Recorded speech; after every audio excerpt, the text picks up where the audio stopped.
So you're back. Back, yeah, a couple of weeks away. Well, both of us. We both had trips, right? You were in Far East Asia, and I was in the Middle East. I was in Nice. kind of like halfway there. So, Yeah. but you were away for quite a while, and you had what seemed like a pretty epic trip by the looks of it. Yeah, it was a really good one. It was the second Leglock camp in Tokyo that I say it's not really that the guys have done. So Mateus and Camille. Um, it's nice because like the first one, I kind of helped them arrange everything and talk to everybody because, Japan is an accessible place, but, there's a few, it helps to know somebody basically. So I helped them out on the first one. I'm sure they could do it without me, but, I get to go along and meet people, and the brand Scramble has such strong links with Japan, that it's always worth going. We got Billy who runs Scramble Japan over there, and the various contacts that he has and athletes, and of course I can see Mateus, Camille, Imanari, and then stopped in Korea on the way back, but I'll go into more detail later. So the Leglocks camp in Tokyo, Yeah. you're back at Imanari's gym for that, right? Yeah, he's got a really nice gym. It's a decent size, by Tokyo standards. I think we fit Great about. shower pressure. Yeah, very good showers. Who was saying that? Nicky Rod. Everybody loves the showers in that gym. Yeah. But to be honest, showers. if you're going to do a Leglock camp anywhere in Tokyo, it has to be at Imanari's gym, right? Yeah. That's what the guys were saying. Mateus and Camille gave a little speech at the end, and they just said what an honor it is to teach Leglocks at, the home of one of the most notorious leglockers ever. He is, by the way, 49 years old, soon to be 50, and Wow. all day long he is just receiving visitors and doing his best to fuck them up. So it's pretty. He's like Marcelo. I remember Marcelo's gym in New York. Marcelo would pretty much roll with every visitor who came to his gym. And, regardless of if they're a blue belt or a black belt, Marcelo would do his best to try and roll with every visitor. It seems like Imanari does the same, right? He does. And considering like his size and, he's getting on a bit. He doesn't look old at all. He doesn't feel old in the slightest. But considering all that, it's pretty impressive.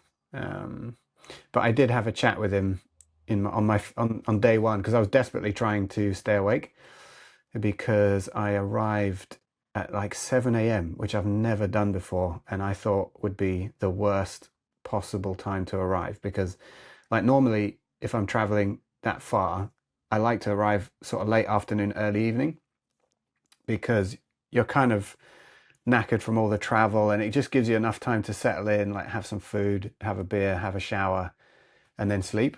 But I arrived at 7 a.m. I was like, what the fuck am I going to do? So I went to the showers at Haneda Airport. You can pay 1,500 yen, which is currently about £8, and you get like a really, really nice shower room. So I showered and changed and went into the city, had a coffee, had a little snack, and then I went straight to Imanari's gym. They have like a midday open sparring thing. So I did that. That was pretty heavy. And then I was said to Imanari, like, I need to do something to keep me awake, keep me occupied. So we went to Sento, which is a bathhouse. So it's like a little neighborhood bathhouse that, like in Japan, there's two tiers of bathhouse. There's onsen, which is a proper spa and everything's like luxurious. And you have indoor, outdoor, 7 or 8 little pools or whatever. Or you have Sento, which is literally a bathhouse. It's like the sort of thing that they would have had 100 years ago where the neighborhood all goes to one spot to have a bath. And I was a bit worried, but he's taken me before. You can't have tattoos in an onsen, but at the Centaur they don't really care because it's literally just like old geezers before work or after work or whatever. So it was much more relaxed. They barely even look at you. So yeah, we went there, took all our kit off, had a nice sauna, ice bath, hot bath, and just kept like rotating between the three, and it was really, really good. It definitely kept me awake. But I was talking to him and asking him how he's feeling, and like he's pretty fucked. Like his shoulders are fucked, his knees are fucked, his ankles are fucked. But I don't know. It's a kind of inevitable outcome that we all silently accept when we do jiu-jitsu, that eventually things are going to start breaking down. Yeah, it happens. I mean, jiu-jitsu has many benefits, but it is quite destructive on the body. Age catches up with all of us. But man, Especially if you don't refuse a roll with like every fucking visitor that walks through the door is twice the size of you and wants to kill you.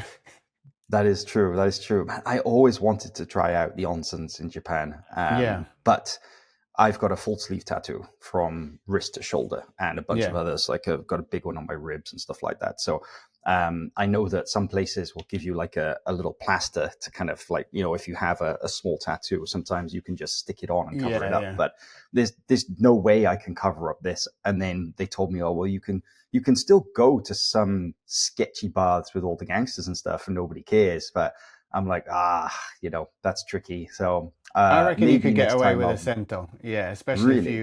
especially if you go with a Japanese person and like, yeah, I think it'd be okay. Yeah. I would love to do that. It's one of the traditional Japanese experiences I would love to do, and I never had a chance because of the full sleeve. Hmm.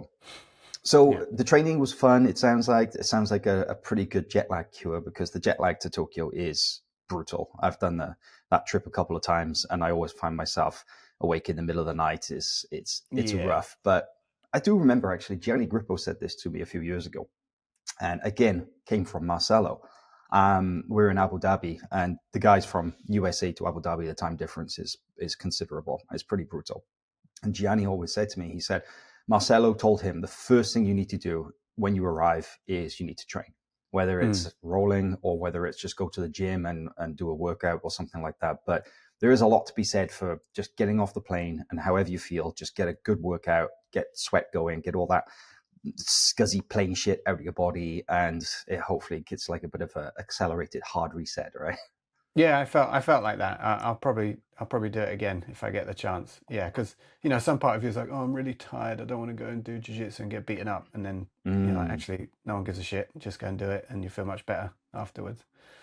So, I mean, we know that you love Japan. We know that you love Tokyo. The boys have been out there a couple of times now, Mateus and Camille. You guys, you hung out, you did some stuff, or how did the camp go outside of the training sessions? So my plan was like not to train until the camp because I think I got there 2 days early. But I ended up Mm. training every day because these guys are just addicted to jiu-jitsu. I was quite happy to do so. We didn't do too much touristy stuff. I know that the boys had planned to go to Mount Fuji on the train. It's like a couple of hours away to go and view it. But then I spotted on Instagram they were just like drowning under a pile of washing in the hotel room at midday. So I don't think they got they got to Fuji. What did we do? We went to Ueno, which is like a nice kind of there's a big park and a zoo and like a shopping street. Actually, the boys weren't there. The Polish guys weren't there. Yeah, we didn't do much touristy stuff. We ate good food. Yeah, there's a really good gyoza place where you can just order endless plates of fried gyoza. We went with Jozef Chen and we literally ordered like 120 or something, which ended up being way too many. And then Joseph just sat there like finishing every single one. He's That boy oh can eat. Honestly, yeah, it's insane that almost every yeah, single time I've ever gone for food with Joseph, like he yeah, will order two main courses just for himself. Like yeah, it's yeah, yeah. ridiculous, and No, it, it's it great. became a bit of a running joke. He'd be like, "Okay, I'm going to order this, and this. What do you guys want?" And it's like, Yeah. that he'll order like two or three plates for himself and just devour it all. Yeah, I was happy because I hate leaving like a full, I hate leaving food basically, and luckily Mhm. there's no danger of that when he's around. So That's basically, it was actually like, something. No, yeah, sorry. That's something curious. I noticed that I think it's hardwired into our DNA through our upbringing and stuff. But culturally in the UK, you do not leave food on a plate. It's considered rude. It's like the kids, at the dinner table. You're not allowed to leave the dinner table until you've finished everything on your plate. Right? Your parents will make the plate, and you'll eat everything on it, and then you're free to go. And I always found that really strange. And in the US, for example, that you get these massive portions, and then people will eat maybe half of it, and then they'll just leave the rest. And it's sometimes they'll unreal. ask for it, oh, box it up, and I'll take it home, and I'll eat it tomorrow as leftovers or something. But a lot of times they just won't. They'll have like half the plate and then just leave it. And they would stare at me like I was some kind of weirdo because I would eat everything on my plate. And it's just like, it's how I was raised. I cannot leave food, right? Yeah, same. I hate leaving food. It feels really ungrateful and like wasteful. Even in a restaurant where you might never see that person again, I'm like, I'm sorry if I can't eat it. But that only really happens in America because you get like ridiculous portions. Yes, we do. So how was the training, and who was there? Because you mentioned Joseph dropped through. Any other notable names came through? Shit. No, not at that time. I know that Osbeck is there now, so I missed him by a few days. Yeah, I saw the guys from Los Bandidos are over there. What are they up to? Are they competing or just training? Oh, I can't remember. He's going to compete. I think it's tomorrow. There's the East Asia Open. I assume that's what he's doing. My friend Leo is there, which is Jeff Lawson's son. He kind of randomly booked himself a month in Tokyo, so he's just it's like he's 18, first time away from home, and he's just training fucking twice a day, sometimes 3 times a day, lifting and just like exploring. So he came to the camp. That was really fun. We sort of showed him around a little bit. But yeah, like Imanari's place is a kind of a weird place to train because although he's very well rounded, he can teach any aspect of jiu-jitsu, and he runs. I don't know if he still runs gi classes. Someone runs gi classes there anyway. But the people there are just, they have like a very unique game, and a lot of them are really good at leg locks, or that's all they care about. So some of the rounds can be a little bit kind of weird, where it's just some guy trying to tear your leg off, and you're either defending or trying to mount some sort of counter attack. But I did notice, and also when it's all no gi, so you got no clue what people are like. Like I trained with a guy, just a Japanese guy, never seen him before, not too big, and he was fucking ridiculous. And like he heel hooked me pretty much instantly. So I was like, okay, I need to hide my feet. So I sort of went in, top side first, and then he ripped my head off. And then it was just a game of like, he's either attacking my upper body or my lower body and just going from one to the other, like really strong, really dangerous. And afterwards I was like, Jesus. And then Imanari said, yeah, he's done judo for, I think, 20 years and then done jiu-jitsu for like 3 or 4. And he's, just picked it up like that. But you need to have a certain mentality to accept those kind of roles. Like it's people that you've never heard of, you got no clue if they're good or not. You can get yourself into trouble. Like I noticed a couple of guys getting frustrated when they were getting leg locked, or the round was too heavy for them. But I had my philosophy is like it takes 2 to tango. So if someone's turning it up on you and you either feel like you're getting outclassed, or it feels dangerous, or you feel like you have a choice, then you can either try and match it, and you're risking like injury or or humiliation, or you can just be like, that's fine, if as soon as he gets a good position, I'm tapping, or even you can just be like, oh mate, I'm done, So I won't say who, but there was a few people getting annoyed, and yeah, that's my advice. Just you can get yourself out of it, basically. What was the theme of the camp this time? Were they showing any new leg lock stuff? Anything cool? Mateus is doing like shin bolos at the moment, which are extremely nice. It's like he's modified De La Riva. He's trying to bring De La Riva back into nogi. I think he finds it really helpful, but he kind of doesn't have like a deep hook. He's just using it as a way to off balance people, and then depending which way they go, he's like pummeling the leg, or he's going around the back to the shin bolo, and then it's fairly difficult to follow for me. But It's not those your main guys, game. no, like I'll try and add bits and pieces to it. And then Camille was showing like ways to control double trouble, and they're now. This is what they're doing now. They oh fuck, what is it? Inside ashi. They're bringing the inside heel hook leg to the outside into the Z-lock position, because this is a much nicer position for them to control what happens next. So they're moving beyond the inside heel hook, and they're like Z-lock, sit up, control. That's what they seem to be doing at the moment. That sounds fun. Sounds really fun. It's some. I always love what these guys are doing. They are definitely right there on the cutting edge of leg lock technique. Yeah. And then after Japan, you had a little trip out to South Korea. Yeah. So Scramble has a South Korean like representative, a guy called Philip, that's had the license to the brand in South Korea for quite a long time now, like a number of years. And I've never met him in person. I tried to go there during COVID. In fact, I was in Tokyo and I was supposed to get on a plane to Seoul the second that like the day that COVID became like a massive global issue and everything was cancelled. And I was walking around Tokyo like it was a ghost town. There was nobody there, and I think my flight was cancelled, or I cancelled it. But so it fell through anyway. So this time I was like, look, I'm only going to be an hour or two away. I'm going to stop in and see you. And it was such a good little trip. It was 3 or 4 days in Seoul. Me and Philip ended up getting on really well. He was like the ultimate host. He put me up in a incredibly swanky like serviced apartment in Gangnam, which is the nice part of Seoul. Drove me around every day, took me for food, and then we did a solid ground open mat, which is Scramble's kind of community event that we do. That we do a fair few in the UK, 1 or 2 overseas, but this is the first one that I've done in another country where I was actually there to experience it. It was very cool. So he's on this building here. There's one floor which is his gym, and then one floor which is his like warehouse and no, not warehouse, showroom and office.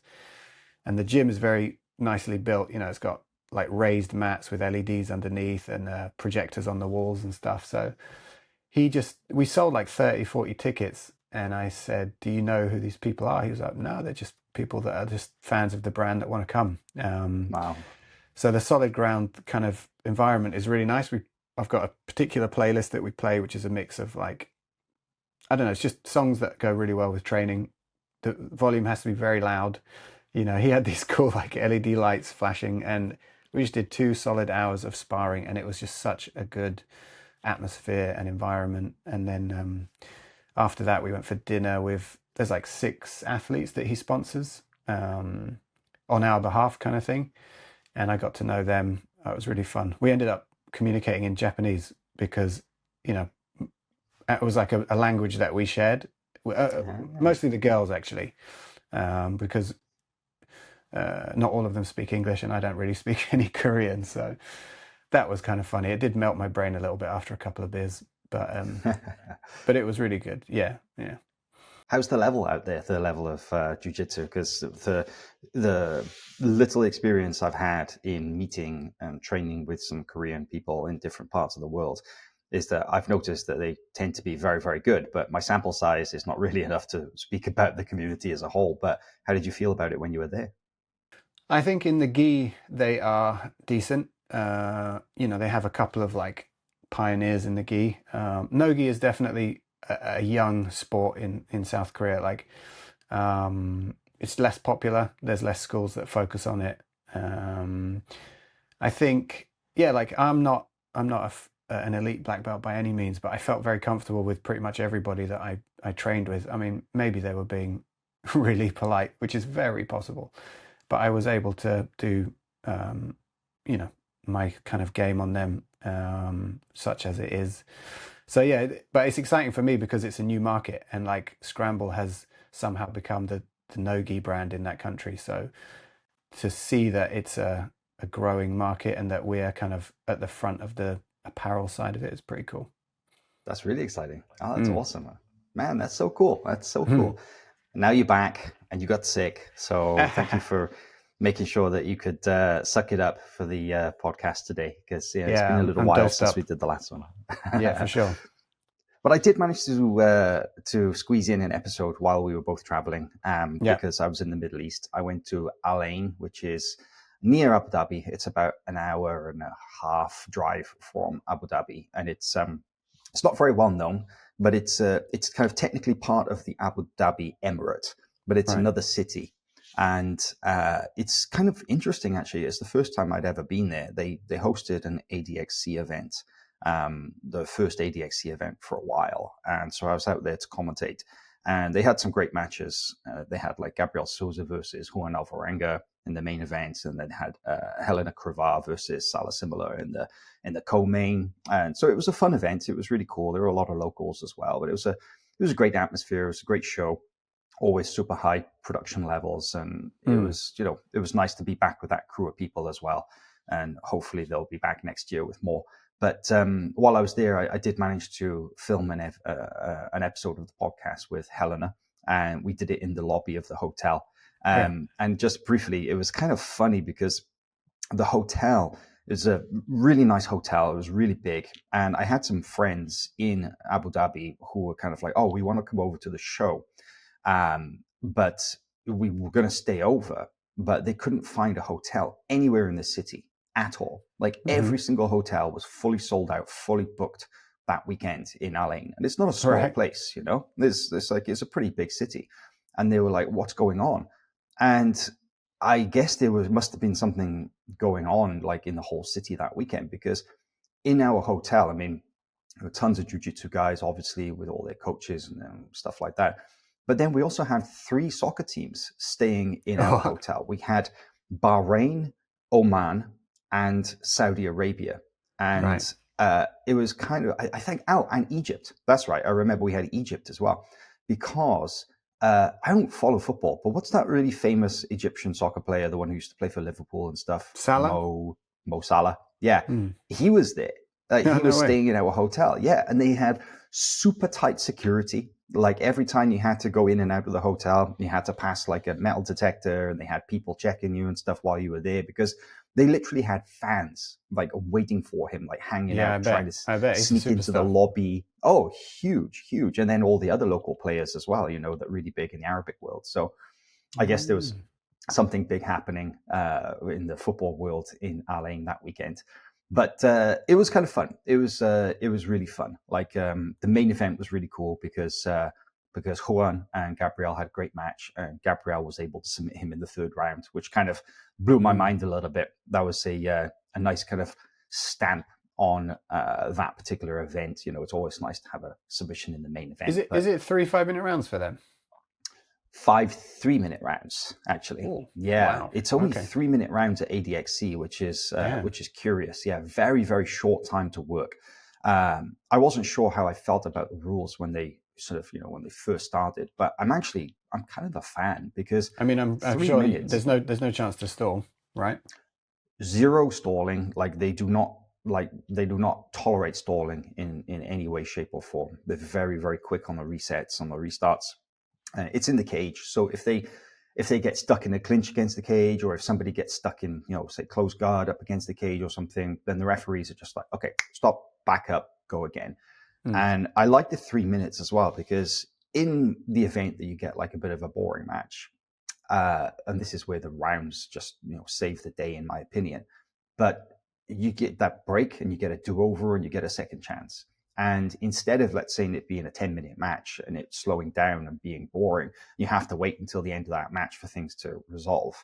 Man, like at the end of 3 minutes, it's just not that much time, and then break, and they get that second chance to come back out and put on a better showing. So I'm a big fan of rounds in general. Something that I really didn't think was necessary in jiu-jitsu, but in the last 2 years, I've seen that it's actually fantastic. And, we're really happy with it too. It just works. And the 3-minute rounds, I see a case for maybe in like the pros, in like sort of the main event, co-main event, of doing 5-minute rounds instead of 3, but it's fine. It works. It works for the format, and I've not really seen anybody complain too much about, I couldn't get my game going. There have been a ton of submissions in the history of the event, so it just goes to show that some people like 10 minutes, some people can do it in 3. It's down to the athlete, right? Yeah. 3 is tough to get a sub, but it seems like there was a few on that show, so. Yeah, exactly. I mean, Helena, she got a great submission as well against Salah.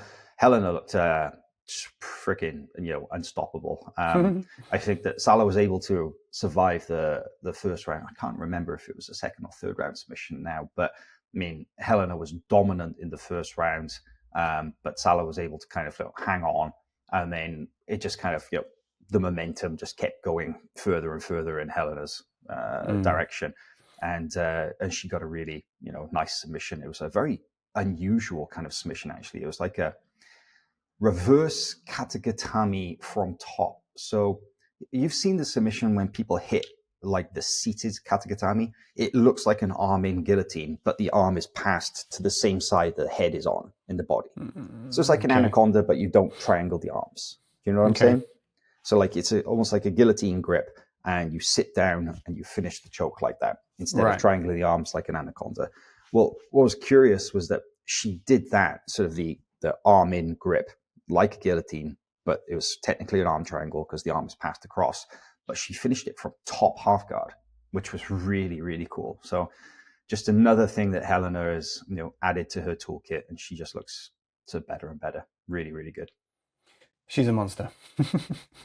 Yeah, and for people who were able to in the ring anyway. Yes, no, definitely in the ring. Yes, no, outside of the ring, she's a lovely young lady, and I got to speak to her parents quite a lot because we're always passing each other in the lobby and stuff. And around the time that I did the podcast with Helena, and something that was really interesting to me was that I got a little bit more insight as to the kind of the relationship between Helena and her parents, and we didn't talk about it too much on the podcast because we were limited for time. But something that was really curious to me is that her parents don't push her and never have. And I found this really actually a little bit surprising because almost every jiu-jitsu kid I've ever met, the parents are quite an important force in their lives. And they seem to be the one kind of, like driving the kids forward to compete. And it turns out that Helena is very motivated herself because she found something that she loved. And she's like, no, my parents never had to push me. I used to make them take me to the gym because I wanted to train. But one thing that they did is that they supported her unequivocally from the beginning. And the thing that really surprised me was, and this was unfortunately a conversation that happened off camera, was I found out about how her mother used to be a professional fitness model stroke bodybuilder. And her dad is quite the entrepreneur. Like he's got a lot of business experience in various different areas.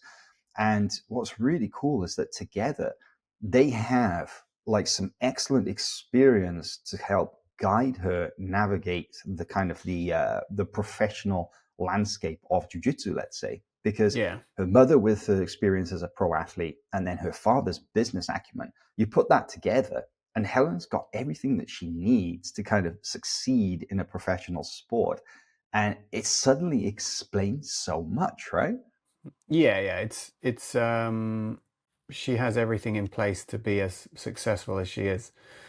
I think like there's a certain amount of talent for sure, but the kind of environment has to be good as well, in order to succeed, Like even with people that don't have that support system, like let's say you want to be a professional jiu-jitsu person, I think the first thing you have to accept is that you have to make the decision to do it. And there might be like, if you didn't have that support system, then there'd be massive sacrifices to make, like financial sacrifices, time sacrifices, but you have to be willing to do that. But if Helena has that kind of support system, then it's like a extra kind of benefit. Really is. Yeah, it's she's got the support system that she needs. Like you say, she hasn't had to figure out those things and make those sacrifices like some others might. And she's just hit the ground running at such an early age. It explains a lot, let's say. But also something that I was really, really surprised by actually was that again, her parents guide her and they give her advice and stuff like that. But I was really surprised that Helena negotiates on her own behalf. That she basically, she is the one who communicates with the events. She's the one who, talks to the sponsors and stuff like that. So I was actually, again, really surprised that an 18-year-old young lady is doing this. And, she's one of the best examples currently of a professional athlete out there. So I think that other people could learn a lot from looking at what she does and how she does it. Yeah, she's unbelievably professional for such a young person. Like anytime from a Polaris perspective, anytime we, put a microphone in her face or anything, she's just totally switched on. She knows exactly what to say. Much better than a lot of other athletes, male or female. She definitely knows what she's doing. Yeah. Yeah. It's very impressive. Very impressive. And it was cool. It was a big weekend for jiu-jitsu last weekend because I was in Abu Dhabi just as the sort of the 10-day Abu Dhabi World Pro festival kind of starts, and they have this massive world championship tournament that runs. And then, they start off with the kids, and they have para jiu-jitsu, and then they have the veterans, the masters, and then they go into the pros. That was the following weekend after I'd already come back. But the tournament itself is obviously huge. And again, it's kind of interesting that it has evolved into like a parallel world championships, because whenever people speak about worlds in jiu-jitsu, they automatically, think of the IBJJF world championships. And the Abu Dhabi World Pro is basically a linear world championship, but it seems to take care of an entirely different group of athletes, and also serves an entirely different part of the world, because there are tons of Brazilians competing there, obviously. But I looked at the podium this year, and there were athletes from there was a German athlete who won the world title in the heavyweight division. There was a Kazakh athlete who took the silver medal. There was a Canadian who took the silver medal, I believe. There was Sebastian Serpa, the American. He won gold medal in his weight category. So it's a very different makeup to this tournament, and it's professional. They pay money for the champions, and everybody on the podium gets paid. It's really interesting. And then the same weekend, you had the IBJJF Crown event, which obviously is like the big end of year, the annual sort of big prize money tournament that they do, where they invite different champions from their Grand Slam series, and they have a series of mini tournaments. I think they run about 4 or 5 eight-man woman brackets with a 20 grand cash prize at the end. And then that same weekend as well, there was BJJ Stars in Sao Paulo. So you had 3 really different big money events taking place on 3 different continents.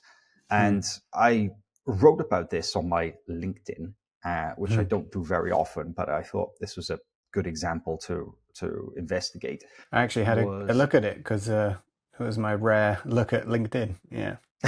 Yeah, I'm not very active on there, but I just found it really interesting, because there's 3 very, very different business models and 3 very, very different examples of how jiu-jitsu is developing, let's say, in different parts of the world, and the way that they actually make it happen, right? Because there's no shortage of pro events, but they're not all the same, and they don't all copy each other.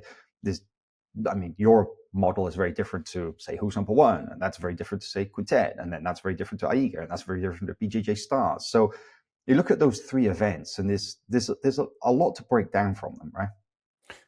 Yeah.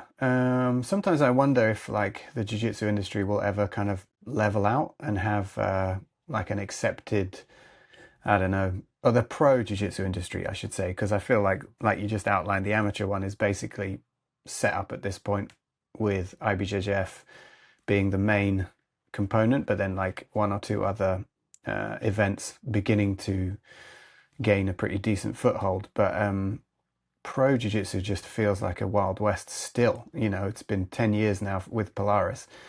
And yeah, like you said, everyone's doing something different. Some people are trying to make money. Some people are, money doesn't seem to be the kind of focus of their venture. ADXC, even, I don't know about, do you have to pay to compete in the World Pro?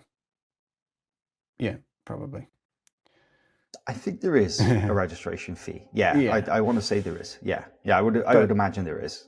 Well, let's stick to the pro side of it. So ADXC, it's just extravagant from start to finish, and people are well paid. They're not paid extravagantly, to be fair, but the event as a whole, there is no expense spared, and just anyone that looks at what's coming in versus what's going out, you have to conclude that what's going out is far greater than what's coming in. So it's not a business that's existing to be profitable. So yeah, I just wonder how it's all going to shake out in the end. Yeah, I'm not sure, because there's no transparency on what these events are doing and how much money they're making. The only real sort of metrics that we have that we can gauge an event by is that we hear through the back channels how much money people are getting paid to compete. We can estimate how much money they're making from things like the live gate, how many tickets they're selling for these events. And we can, again, look at who are the presenting sponsors and stuff for an event, and we can kind of imagine how much they might be paying for something like that and how much revenue people can make from that. And then we can consider things like, whether an event has a broadcast deal with a streaming platform and how much they might be getting from that, whether it's pay-per-view or whether it's a streaming platform like Flow. With ADXC, for example, I know that they sell some tickets at pretty nominal kind of ticket price. They don't price them high. They probably give a lot away as well. I would definitely imagine they give a lot away to get bums in seats. But they don't really have any kind of streaming, right? They have a pay-per-view platform, but I can imagine that it's probably not delivering a lot of revenue. But one thing that they definitely have is they have some pretty solid local sponsors, and it's a combination of both public and private money, because you have government entities such as the Abu Dhabi Board of Tourism, and you have these other kind of local sort of organizations that are kind of part of the sort of the government spending. And then this time they actually had a presenting sponsor, which I didn't know the name, and I found out later that it's like a defense contractor. Now these guys actually it's like BAE Systems, it's government stuff. Yeah, it's government stuff, but it's big money government stuff. If you're getting sponsorship from somebody who's making weapons, that's pretty big. Yeah, it's crazy. But then what you're doing there is that the event itself might even be profitable, but you're just kicking it up the chain. So the sponsor is essentially just funding it with no one's watching it and going, bloody hell, I need to buy a Scud missile from BAE now. That was great. Like, the sponsor is just plunking money into the event. So, like, for example, our sponsors, we have to give them a return on their investment, Of course. And that's an interesting conversation, I guess. We can get into some of the detailed financials on these other events quickly. But I did want to ask you, though, that when you make the pitch to the sponsors, what is it that they're looking for?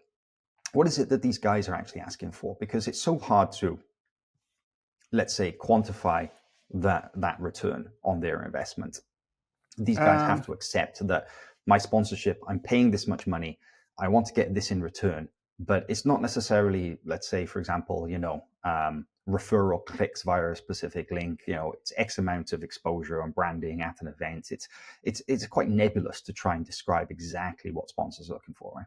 Yeah, I mean, some of it is, like you said, nebulous. It's just like brand building, or you want to be associated with like the leader in, I guess, pro grappling in Europe. But having said that, like, the jiu-jitsu audience is a very valuable audience. It's like a kind of young, probably fairly comfortable financially, because jiu-jitsu is a luxury, right? You don't need jiu-jitsu to be alive. Well, some of us do, but it's a luxury. So you're not somebody on like the poverty line unless you're, anyway.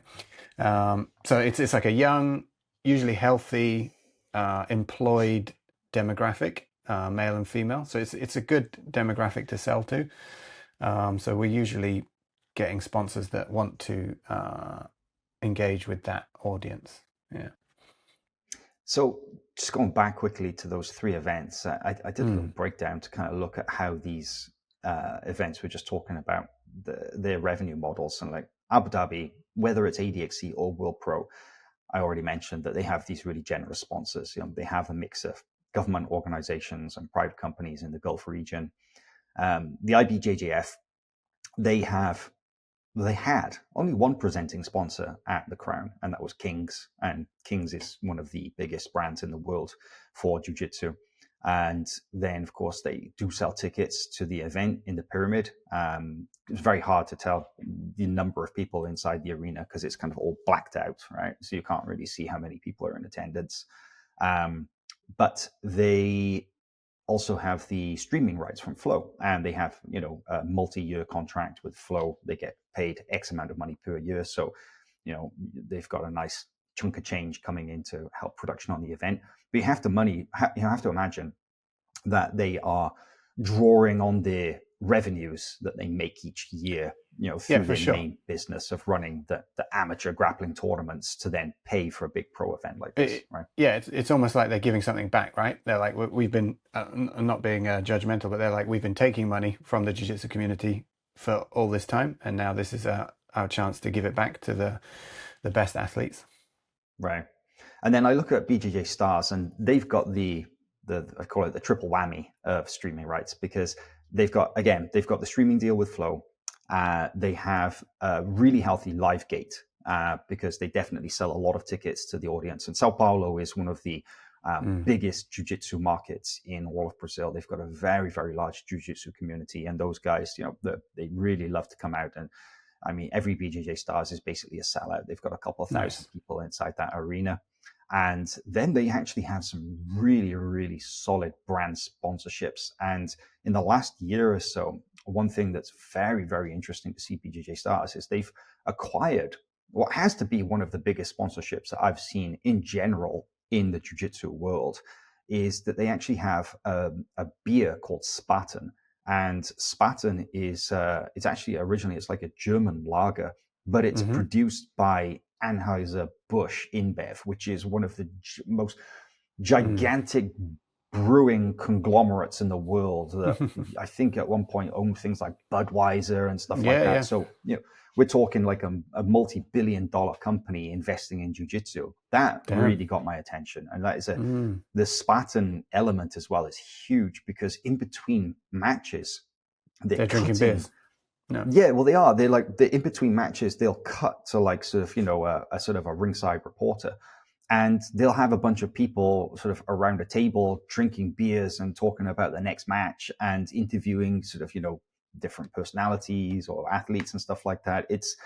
That's that brand activation that you were just talking about right there, right? Yeah. Makes a note. Need beer sponsor for. Yeah, that would be really nice. But it's really cool because I like that there are different events, different business models. No one event is better than the others. Each of them are operating in their own environments quite comfortably, it seems. Many of them are thriving.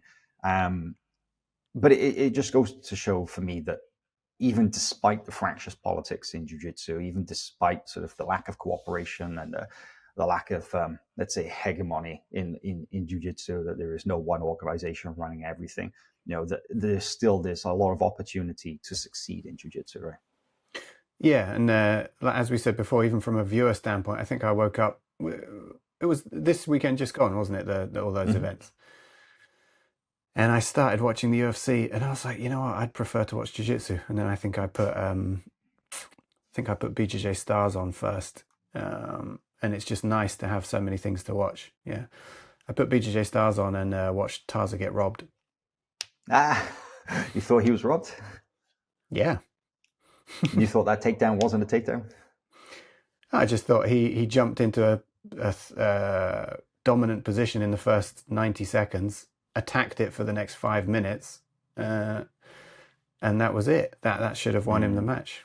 Yeah, it was a good match though. I mean, I was surprised that Fabricio Andre was able to hang out in that double trouble position for as long as he did. Yeah, and not really doing any kind of technical. I mean, obviously, I'm sure he operates on an incredibly intuitive technical level, but he was just like grabbing his hand and just resisting in a kind of instinctual way. He wasn't trying to technically extract himself from the position, at least in my, just when I was watching it on a Sunday morning.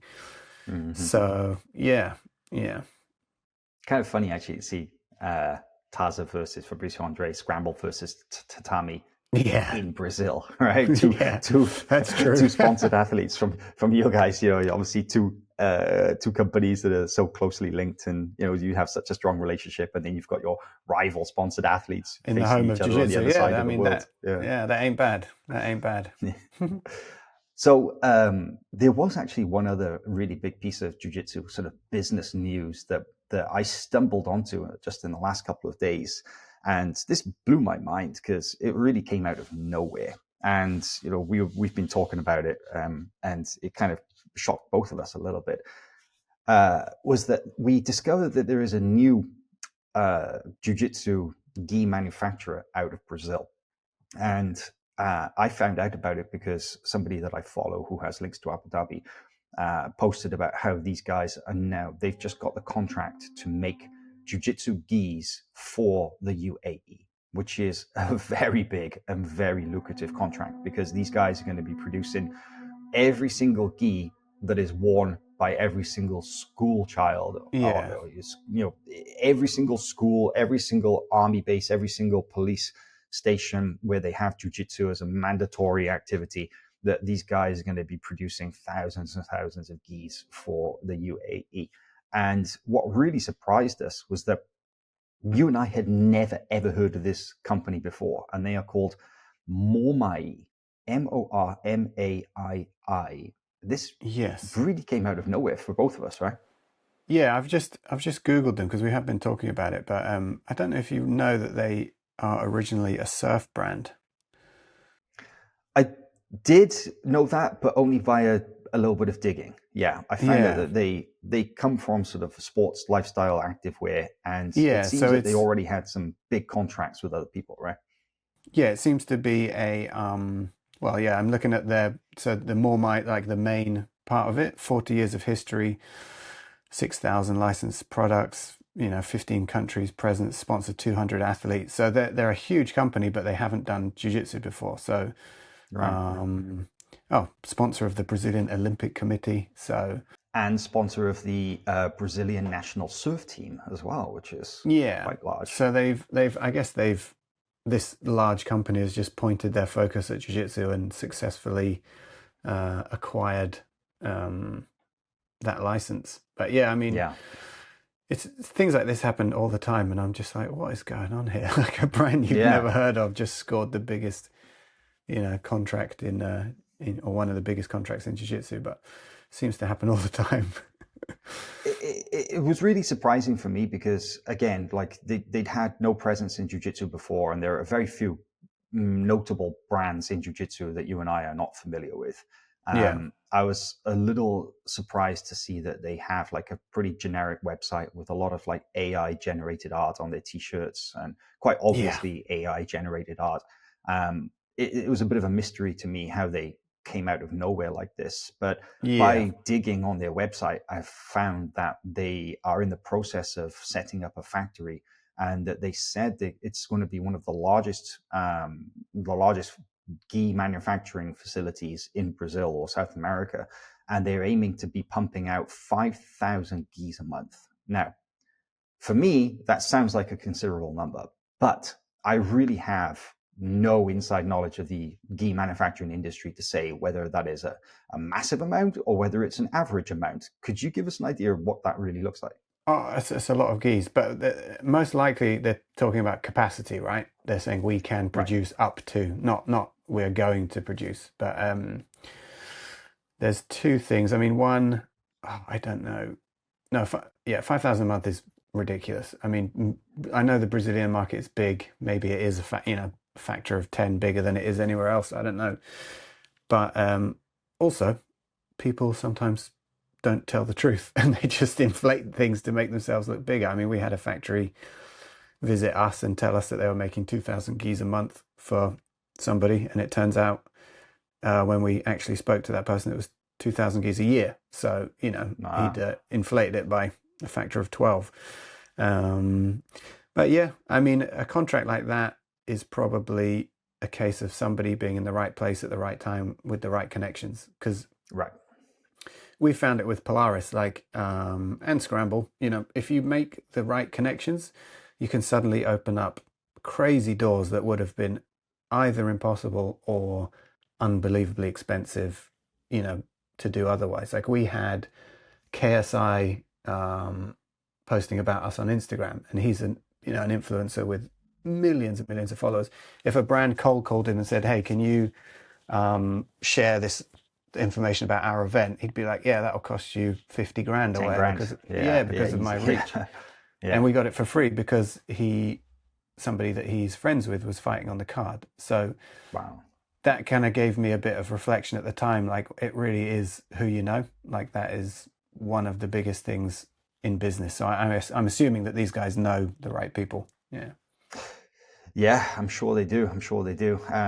It did seem, though, that through my investigations, that they had at least some connections in the jiu-jitsu world, because they've been making the team uniforms for some of the larger sort of affiliate networks, let's say. And this Mormai brand, they Okay. seem to be making gis for Zenith Jiu-Jitsu, which Oh, is quite big in that's big. Brazil. Yeah, yeah. Yeah, Robert Drysdale Cavaca, they have a pretty large network, and also Novo União, which is, again, Yeah, must be a huge. large team in Brazil. So I imagine maybe in the Brazil market, they've been making some inroads, and And they've probably been seeing setting it things grow up. as well. Exactly, because I can't imagine that they would just decide to pivot from making activewear and gym clothes and surfing gear, and then suddenly deciding we're going to do jiu-jitsu without having made some inroads in that market, right? Yeah, for sure. Yeah. Yeah, but very cool, very interesting to see new big Interesting. business developments like that. Thinking back, actually, I do remember there have been a few different brands over the years that have had that contract for Abu Dhabi. I remember Storm; they had the brand there. They had the deal for a while. They had the license to make all the gis in the UAE, and then I can't remember who had it in the most recent couple of years, but I know that it's switched hands a couple of times in like the last 6-7 years. It seems that the contract generally lasts for about 2 years and then tends to switch, because I'm sure. I mean, the cool thing about these guys is that at least they're making in Brazil, I guess, because if it's other brands, most of them all come from the same little area in Pakistan anyway. So right, they've all got they're changing the contract, but you're getting the same gi basically. yeah, literally just with a different label on it, right? Yeah. So that's a little bit of business talk. Let's maybe switch gears. There are a couple of cool upcoming events in between now and the end of the year. There's a Who's Number One going down on December 5th, and then what is the date? I forget the exact date, but there is a UFC BJJ 4. Oh, there it is, December the 11th. So just within the last couple of weeks of the month. Got some pretty interesting matches. Anything that jumps out to you there? No, I like the WNO card. It feels very. It's a very, jiu-jitsu heavy card. Obviously, I mean, it's not. It's just. It's names and faces that we all kind of know and recognize. I like the card. I did sadly see that I think Dante Leon and Andy Murasaki has been cancelled because Andy pulled out with an injury, and I assume you don't want to scramble around and find a last-minute replacement for somebody like Dante, because it's a pretty serious level of competition there. That would have been a cool match as well. Yeah, like Dante posted like, this is going to be the biggest match of my career, and I was sat with Mateus at the time, because there was some discussion of Mateus being on that card, but he's doing so much traveling and just come back from injury and stuff like that, so he wasn't sure. But he was like, is Andy really the biggest match of Dante's career? But I guess it would have been. Yeah, I mean, Andy doesn't have. This is Dante who's fought Mika like twice? Yeah. I mean, Andy's like a mega name, but he hasn't. Yeah, he's not like a super. He's not like a super fight kind of stalwart, really, is he? No, I guess not. Yeah, it is a curious why Dante would value that match as. I mean, I guess they're just hyping it. They're just hyping it, aren't they? Yeah, it's a good card. Yeah, it is. I thought it was kind of cool that Faris slid in at the last minute there as a replacement for Jordan Pressinger. Jordan does jiu-jitsu. The guy from YouTube was meant to fight Shanji Hibero, and I guess he's injured, so Faris is going to slide in there instead. Bad day for Shanji. He's gone from a YouTube guy to a very dangerous and very strong grappler. So Faris is good value. Yeah, he's funny. I think we're friends now, so it's all good. Yeah, you guys had a little bit of a spat there for a while. I'm not sure if it was mutual or if it was just him hyping things up, but Faris has really decided that he's gone full bad guy this last year or so, right? Yeah. I mean, I think he's reverted a little bit, but I may be wrong. But yeah, it will be a fun match. Let's see what happens next year. Yeah. Yeah, Faris enjoys playing the heel, and I think that's actually it's kind of interesting because, we talk about personalities in jiu-jitsu all the time, and some guys are just devoid of any personality or anything interesting about them. And, the jiu-jitsu is the only thing that is, that stands out. And then some guys, have done very well for themselves by cultivating a certain personality, but then of course backing it up with some good jiu-jitsu as well. But there are very few people over the last couple of years who have really embraced that villain role and have leaned into it. And over the last year or so, Faris has decided, no, people want hype. People, whether they love me or hate me, they're going to tune in. And I think that's kind of a smart move on his part.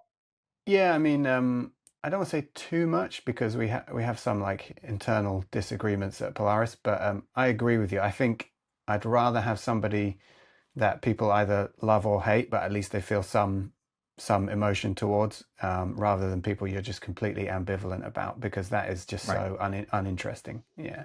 Right. It's a fine line, though, right? Yeah, it's a fine line. You can be the heel, but there's certain lines that I don't think you should cross. But anyway, I feel that the jiu-jitsu industry needs more personality. Yeah. Definitely does. So ton of good matches in that WNO. You can check it out. Felipe Pena, Luke Griffith, Diego Pato, Helena's on there, Shanji, Gabby Pisania is going to make her WNO debut, I think. She's definitely Corbe brothers, always exciting. Yeah, I think Gabby as well, that, this is, she's ramping up for ADCC next year. I can see Gabby going in and winning ADCC next year. She's never done it before. And I think, she's done so much in the gi now, she'll definitely switch gears and we can see her go in and she'll probably dominate just as she's done in everything else that she does. So really, really cool event. Paige is good.